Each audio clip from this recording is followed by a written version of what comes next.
Ćao ljudi, pričao sam malo sa Viktorem sa Bodybuilding School i palo mi je na pamet.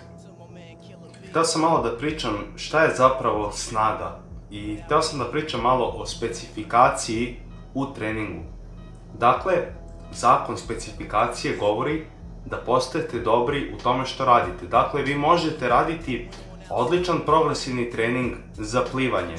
Da li će vam to povećati vaš, na primjer, pauzirani bench press? Ne, jer to znači da je taj trening loš, zavisi šta vam je cilj. Ali, dakle, taj trening je dobar u tome što radite. Dakle, ako vam je cilj da postajete bolji u plivanju, taj trening je dovoljno specifičan da postajete bolji u plivanju. Dakle, radit ćete šta god, ne razumijem se u plivanje, možda razne varijacije plivanja, neke metode intenzivnijeg i dužeg plivanja, svašta možete da probate. Ali to vam neće povećati vaš, na primjer, bench press. Jer prenos je previše mali da bi mogao da se uoči. Na primjer, ako radite touch and go bench, znači kad pipnete grudi i odbijete, vs kad radite pauzirani bench press i tako radite. Ako ja, na primjer, radim 140 kg sa odbitkom, a ti radiš 130 sa pauzom i ti kažeš pa da, ali ja sam jači, moje sa pauzom. To zapravo vadite iz konteksta, to su skroz dva druga pokreta. To je kao da upoređujete plivanje sa bench pressom. Mislim, to je malo dalja varijacija, ali i dalje to nije ista vežba. Pokret je skroz drugačiji. Rate of force development, sad ispada da pričam engleski, jer jednostavno učio sam na tim engleskim knjigama. Ta proizvodnja sile, sam pokret, sve je drugačije. Gubi se stretch refleks. Ne možete da upoređujete dva različita pokreta. I čak, na primjer, i ako vi imate jači pauziran bench, ali nikad niste radili touch and go, to ne znači da ćete vi imati jači touch and go od mene. Isto kao što ne znači da ću ja imati jači pauziran bench od vas. Jer nismo radili istu vežbu, nije specifikacija ista. Da smo radili, na primjer, to kao neku varijaciju za povećanje jednog ili drugog, to je već druga stvar, ali ne možemo upoređivati to. Ako ja radim Jefferson mrtvo između nogu, dakle ono mrtvo dizanje što ste vidjeli kod mene na kanalu, na primjer 210, a vi radite konvencionalno 200 i vi kažete, pa da, ali moje je teže. Ali opet upoređujete nešto što ne može da se upoređujete, babi i žabe upoređujete. Ok, hoćete da se upoređujemo, uzmite, radite Jefferson. Ili ako hoćete da konvencionalno uporedimo, radit ću konvencionalno. Ne možete da upoređujete konvencionalno sa Jeffersonom.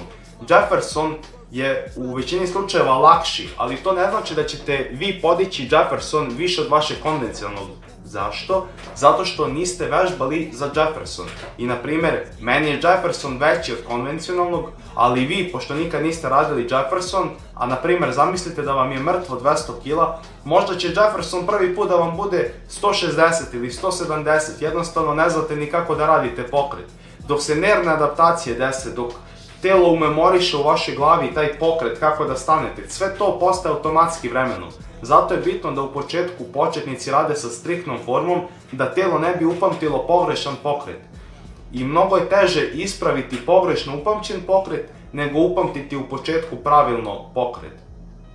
Dakle, Viktor je mene kritikovao i on kaže, ali to je ego, ti buđiš neke brojke, kaže on, nemoj tako, spusti, dakle, što radiš mrtvo sa blokova odignuto s poda? Radi pun pokret, spusti je na pod.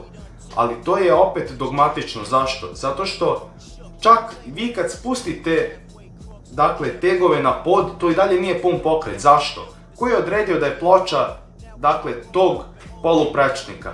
Hoćete puniji pokret? Puniji pokret. Uzmite, dakle, nemojte 20-ice, uzmite, stavite više desetki. Sad ste skratili pokret, odnosno, produžili ste pokret za još ovoliko. A čak i sad je to potpuniji pokret, znači mrtvo nije pun pokret. A šta, na primjer, ako dodatno stanete na jednu ploču i radite sa deficita? To je sad kao još potpuniji pokret.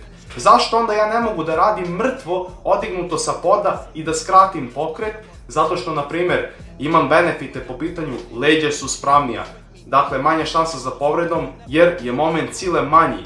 Znate i sami, stavio sam onu sliku milion puta iz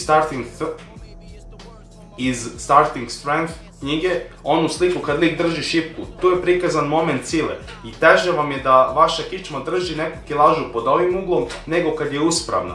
zglob je jači kad je više pri zaključanom položaju. Šta vam je lakše da uradite? Polučučanj ili ceo čučanj? Sad je to malo glup primer, ali samo sam htio da demonstriram da su zglobovi u boljoj poziciji. Dakle, ako ja hoću, na primjer, gornja leđa i trapezijuse, zašto bi ja radio mrtvo sa poda, rizikovao da se povredim, ograničio svoja gornja leđa zbog zadnje lože, hvata i milion drugih stvari i donjih leđa, kad mogu da preskočim to, izolujem gornja leđa. Jer ja nisam powerlifter. Meni ne piše u nekoj knjizi pravilo, moraš raditi mrtvo čučanj i bench, i bench mora biti pauziran dok ti ne kažu komandu press, i mora tako da odradiš, mrtvo mora da bude sa poda, mora da se tako odradi ovako onako. Ja mogu da radim kako hoću. Ne znači da sam ja, dakle, bolji od nekog powerliftera zato što radim ove pokrete. Jednostavno, ja nisam powerlifter i za mene ne postoje neke glavne vežbe. Ja nemam glavnih vežbi. Powerlifter gleda to, ok, znači meni je cilj total, povećanje totala. Dakle, koliki total izvedem na takmičenju, pod pravilima takmičenja, ja sam uspešan powerlifter. Dakle, njemu je cilj da uradi što više bench, mrtvo i čučanj. I njegov trening mora biti specijaliziran da se sve prenosi na mrtvo, bench i čučanj. Dakle, njemu nije cilj da radi Jefferson. Zašto bi on radio Jefferson kad može raditi konvencionalno mrtvo, pauzirano konvencionalno mrtvo?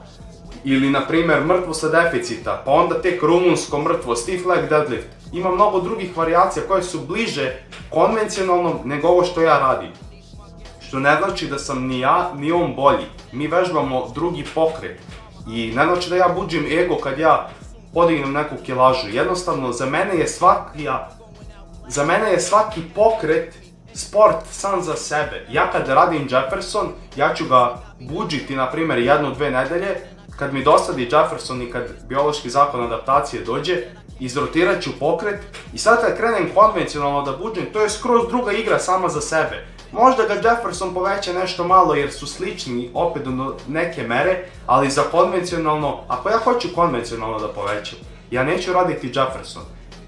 Meni je slaba zadnja loža, radit ću stiff leg deadlift, rumunsko mrtvo dizanje i neću raditi samo kečeve kao što ja stavim na kanal, radit ću rumunsko mrtvo sa visokim ponavljanjima, radit ću stiff leg deadlift, radit ću izolacije za zadnju ložu, to je opet malo dalja varijacija, ali opet pomoći će.